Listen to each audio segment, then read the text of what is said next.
काली धरती का शाप, बारिश, अंधेरे और मौत से भरी।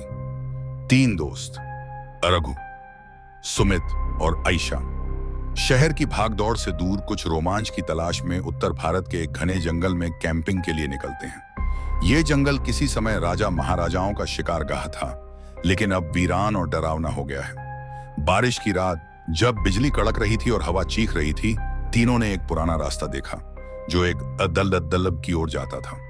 गांव वालों ने पहले ही चेताया था, उस तरफ मत जाना, वहां बट मिट्टी नहीं, मौत और इताब है। वो दलदल एक शापित औरत का घर है जिसका नाम था वृंदा।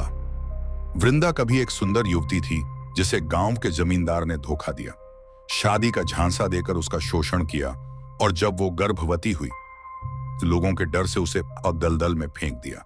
घंटों तक वो वहां फंसी रही, कीचड़ में धंसती रही और आखिरी चीख के साथ दलदल में समा गई। मरने से पहले उसने कसम खाई, हर उस व्यक्ति को दलदल निकलेगा जो लालच, धोखा या अज्ञान में इस धरती पर पैर रखेगा। अब उसकी अभूत बन चुकी आत्मा उसी दलदल में रहती है। चेहरे की अखाल सड़ चुकी है, आंखें नीली और खाली, बाल इतने लंबे कि घास में घसीटते रहते हैं, गले में टूटी चूड़ियां और हाथों में मिट्टी की पकड़, जैसे कोई पुख्ता और भयानक मछली दलदल से बाहर आ रही हो। रघु ने उस दलदल में पैर रखा और उसे खींच लिया गया, पहले सिर्फ घुटनों तक, फिर सीने तक, और फिर उसकी चीखें ही बाकी रह गईं। सुमित भागा, लेकिन पेड़ों की शाखाओं ने जैसे उसे जकड़ लिया।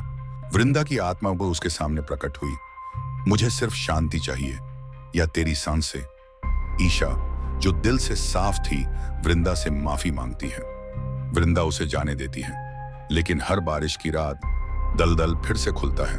अगर कभी बारिश में किसी दलदल से औरत की हंसी सुनाई दे तो वापस मुड़ जाना, क्योंकि अगला नंबर शायद तुम्हारा हो।